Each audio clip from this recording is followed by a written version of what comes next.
अस्सलाम वालेकुम फ्रेंड्स। उम्मीद है आप सब लोग खैरियत से होंगे।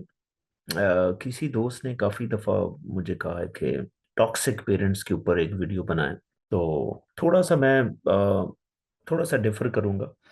बेसिकली पेरेंट्स जो है वो टॉक्सिक नहीं होते, उनका बिहेवियर टॉक्सिक हो सकता है। तो जाहिर है आपका वही मतलब होगा। तो वो कौन से ऐसे बिहेवियर्स हैं पेरेंट्स के अंदर जो बच्चों के लिए टॉक्सिक हो सकते हैं? वैसे तो बहुत से बिहेवियर्स हैं जो बच्चों के लिए टॉक्सिक हो सकते हैं, लेकिन मैं मेन इंपॉर्टेंट तीन ऐसे बिहेवियर्स बताऊंगा जो बच्चों के लिए टॉक्सिक होते हैं। और वो तीन बिहेवियर कौन से हैं? Number one, continuous criticism. कि अगर आप बच्चे के ऊपर आप कंटिन्यूसली क्रिटिसाइज कर रहे हैं कि डेली किसी भी चीज के ऊपर, उसकी एकेडमिक परफॉर्मेंस के ऊपर, उसके ड्रेस के ऊपर, उसके मैनर्स के ऊपर, उसकी पर्सनालिटी के ऊपर, तो ये बच्चे के लिए इंतहाई लीथल और टॉक्सिक हो सकता है। आगे डिटेल में आपको बताता हूँ कि कैसे, न्यूरोसाइंस कॉन्सेप्ट के साथ इंशाल्लाह। दूसरा जो बिहेवियर होता है, जो टॉक्सिक बिहेवियर बच्चों के लिए हो सकता है वो मैनिपुलेशन होता है। कि मैनिपुलेशन पेरेंट्स जो हैं वो कैसे करते हैं बच्चों के लिए, ये भी मैं एक्सप्लेन करूंगा। हमारा जो इंडो पाक कल्चर है उसमें हम कैसे बच्चे को मैनिपुलेट करते हैं। और तीसरे नंबर पे जो ट्रेट है, बिहेवियर है, वो निग्लेक्ट। कि आप बच्चों को जब निग्लेक्ट करते हैं तो उसकी मेंटल वेलबीइंग के ऊपर, उसकी परफॉर्मेंस के ऊपर वो कितना बुरा इम्पैक्ट डालता है। ये तीन इंपॉर्टेंट ट्रेट्स। और पहली बात तो ये है कि मैं आपसे गुजारिश करूंगा, अगर आप ऐसे पेरेंट्स को जानते हैं जिनके अंदर ये तीन इंपॉर्टेंट खूबियां, उनको आप ज़रूर वीडियो शेयर करें। और मेरी पेरेंट्स से गुजारिश, ऐसे पेरेंट्स से गुजारिश कि इसको आप ज़रूर ज़रा सोचें, क्योंकि आपको थोड़ा सा आइडिया ज़रूर होगा वीडियो देखने के बाद कि ये आपके तीन बिहेवियर्स बच्चे के लिए कितने टॉक्सिक हो सकते हैं, ना सिर्फ एक टाइम के लिए बल्कि पूरी ज़िंदगी के लिए। तो अभी मैं अपने टॉपिक की तरफ आता हूँ कि पहला जो बिहेवियर होता है, जो टॉक्सिक बिहेवियर होता है, वो होता है कॉन्टिन्यूस क्रिटिसिज्म। अब जब आप बच्चे को कॉन्टिन्यूसली क्रिटिसाइज करते हैं, कॉन्टिन्यूसली, कहीं बनता है कहीं नहीं बनता, जब आप डेली बेसिस पे करने लग जाते हैं, उसमें आप कभी सही भी क्रिटिसाइज कर रहे होते हैं, तो बच्चा फिर उसको एंटरटेन नहीं करता। बच्चा उस क्रिटिसिज्म को फिर पैसिव लेना शुरू हो जाता है। अब इससे होता क्या है कि जब भी आप किसी को कंटिन्यूसली क्रिटिसाइज करते हैं तो उसके ब्रेन का एक एरिया होता है जिसे हम एमेग्डाला कहते हैं, वो ओवर एक्टिव होता है। और जब भी ये किसी वजह से भी ये ब्रेन एरिया एक्टिव होता है, तो उससे आप में फियर क्रिएट होता है, स्ट्रेस क्रिएट होता है, एंग्जाइटी क्रिएट होती है। जिसकी वजह से क्या होता है, आपकी सेल्फ एस्टीम डाउन होती है, आपकी एनर्जी डाउन होती है, आप में लैक ऑफ कॉन्फिडेंस होता है। और आपको पता है ये सारी वो चीजें हैं जो आपकी सक्सेस के लिए, आपकी परफॉर्मेंस के लिए, आपकी मेंटल वेलबीइंग के लिए, फिजिकल वेलबीइंग के लिए ठीक नहीं। देखिए, जब एक बच्चा मुसलसल स्ट्रेस में रहेगा, उसका इम्यून सिस्टम वीक होता है, उसमें इन्फेक्शन ज्यादा होता है। वो ना सिर्फ मेंटली, क्योंकि आपको पता है कि दिमाग का और बॉडी का एक कनेक्शन होता है जिसे हम brain body, mind body axis भी कहते हैं। यानी कि आपकी बॉडी में प्रॉब्लम है तो यहाँ पे मसला होगा, यहाँ पे मसला तो बॉडी में मसला होगा। ये फिजिकल हेल्थ और मेंटल हेल्थ आपस में को रिलेट करती है, ये भी याद रखिएगा। तो बच्चे में ये प्रॉब्लम आएगी। दूसरा बड़ा प्रॉब्लम क्या होता है कि जब आपके अंदर स्ट्रेस, एंजाइटी मुसलसल रहना शुरू हो जाती है, तो ब्रेन के दूसरे एक एरिया होता है जिसे हम प्री फ्रंटल कॉर्टेक्स कहते हैं, उसके ऊपर ये इम्पैक्ट करती है।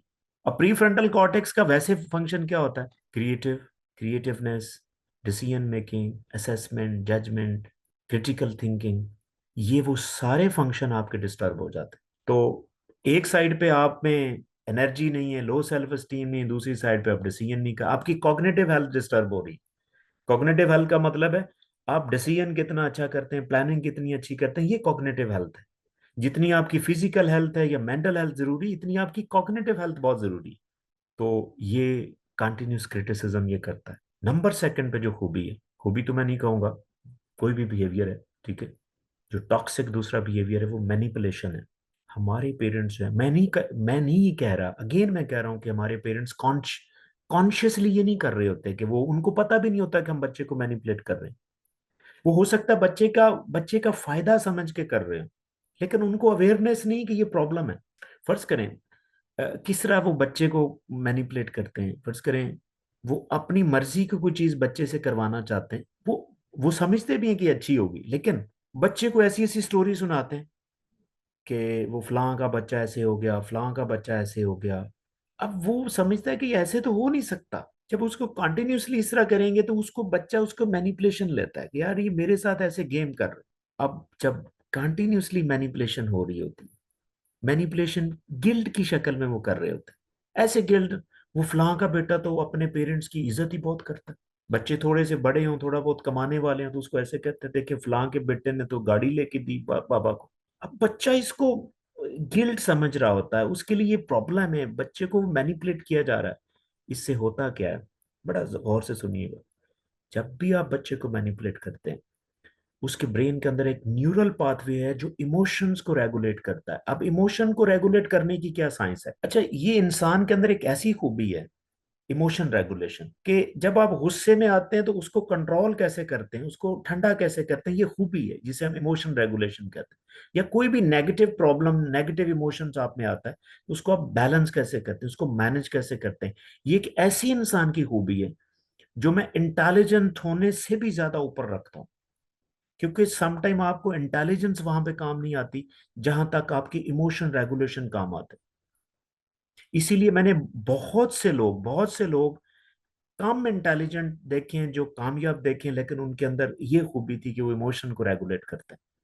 आपकी जहानत काम नहीं आती अगर आप इमोशनली इंटेलिजेंट नहीं है या इमोशन को रेगुलेट नहीं कर सकते। तो अगर आप बच्चे को कंटिन्यूसली मैनिपुलेट करते हैं, तो उस बच्चे के अंदर इमोशन रेगुलेशन का जो फिनोमेना है वो कॉम्प्रोमाइज होता है। वो बड़ा होने के बाद भी इमोशन को रेगुलेट नहीं कर सकता। और अगर आपके अंदर इमोशन रेगुलेशन का कॉन्सेप्ट नहीं है तो कामयाबियां भूल जाएं, आपको कोई बर्दाश्त नहीं करने वाला 21st सेंचुरी में। किसी जॉब प्लेस पे, कहीं करियर पे, आपको आपके लिए तबाही है। आप 4 महीने कहीं जॉब करेंगे, 4 कहीं पे करेंगे, 4 कहीं पे। If you don't have the characteristic feature of emotional regulation, आप भूल जाएं सक्सेस। इससे क्या होगा? इमोशन रेगुलेशन नहीं है, आप एडजस्ट नहीं होंगे, कहीं आपका रिलेशनशिप इश्यूज आएंगे, ब्रेकअप्स होंगे, आप लोगों से लड़ोगे, कोई फ्रेंड्स नहीं बनेंगे, आप एक आइसोलेशन में चले जाते। इसको आगे वैसे कई तरह से आपको एक्सप्लेन किया जा सकता है।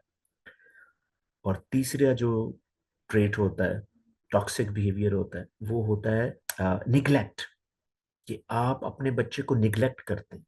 अब निग्लेक्ट करने की कई तरीके होते हैं। समटाइम आप फिजिकली निग्लेक्ट कर लें। फिजिकली निग्लेक्ट करने का मतलब आप टाइम नहीं देते हैं, साथ बैठते नहीं।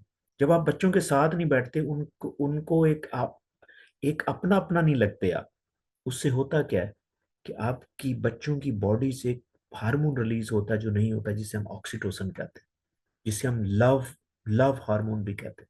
बच्चे सेटिस्फाई नहीं फील करते, रिलैक्स फील नहीं करते, क्योंकि बच्चे बच्चे एक ऐसी एज में होते हैं कि उनके कोई और रिलेशंस नहीं होते, और कोई सोशलाइजेशन का और कोई कॉन्सेप्ट नहीं होता। पेरेंट्स ही ज्यादा टाइम उनके साथ गुजार सकते हैं। तो फिजिकली निग्लेक्ट भी हो रहे होते हैं बच्चे, या इमोशनल निग्लेक्ट होते हैं। इमोशनल निग्लेक्ट होने से मुराद है बच्चे का कोई भी इमोशन हो, उसमें वो साथ नहीं बैठते। बच्चा बीमार है, नहीं पूछेंगे। बच्चे को कोई प्रॉब्लम हो गया, नहीं पूछेंगे। बच्चा एग्जाम में फेल हो गया, उसके साथ उसको उसको सहारा नहीं देंगे। या बच्चा बहुत एक्साइटेड है, उसको कोई खुशी मिली है, तो वो भी सेलिब्रेट नहीं करेंगे। किसी भी इमोशन से वो दूर रहते हैं। अब इससे होता क्या है, जब भी आप बच्चे को निग्लेक्ट करते हैं ना, उसके ब्रेन का एक एरिया होता है जिसे हम हिप्पोकैम्पस होते हैं, वो उसकी डेवलपमेंट होल्ड हो जाती है, जिसे हम हिप्पोकैम्पस कहते हैं। जब हिप्पोकैम्पस सही डेवलप नहीं होता, उसकी डेवलपमेंट कॉम्प्रोमाइज होती है। तो होता क्या है कि उसमें लर्निंग और मेमोरी जैसे इश्यूज आते हैं। लर्निंग और मेमोरी को जो है वो एंटरटेन नहीं कर पाता। उसको अगर स्टूडेंट है तो एकेडमिक परफॉर्मेंस में मसले आते हैं, याद नहीं रहती चीजें, कंसंट्रेशन, फोकस आगे डेवलप नहीं होता। तो ये 3 तरह की टॉक्सिक बिहेवियर्स। अगर आप इसको, क्योंकि ये 3 तरह के टॉक्सिक बिहेवियर होंगे, तो बच्चे में जो सही कामयाबी के लिए खूबियां ना वो नहीं आएंगी। वो क्या है? बच्चे में फ्लेक्सिबिलिटी नहीं आएगी, बच्चे में कम्युनिकेशन नहीं होगी, बच्चे में कॉन्फिडेंस नहीं आएगा। अब ये 3 4 खूबियां ऐसी हैं जो आप एक कामयाब इंसान को चाहिए।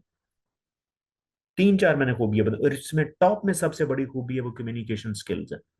क्योंकि कम्युनिकेशन अच्छी है तो कॉन्फिडेंस भी है, इमोशन रेगुलेशन भी है, सारा कुछ है। तो इसीलिए अक्सर मैं कहता हूँ कि your 95% financial growth depends on your communication skills. and only 5% financial growth depends on your professional skills. तो फोकस ऑन द कम्युनिकेशन. अगर आपके पेरेंट्स के अंदर ये तीन टॉक्सिक बिहेवियर हैं तो आपके बच्चे की ना सिर्फ फिजिकल हेल्थ कंप्रोमाइज होगी, मेंटल हेल्थ कंप्रोमाइज होगी, कॉग्निटिव हेल्थ कंप्रोमाइज होगी, और फाइनली उसकी सक्सेस कंप्रोमाइज होगी. आई होप के कॉन्सेप्ट क्लियर होगा, but still if you have any question, please write me in the comment section and definitely I will answer. Thank you.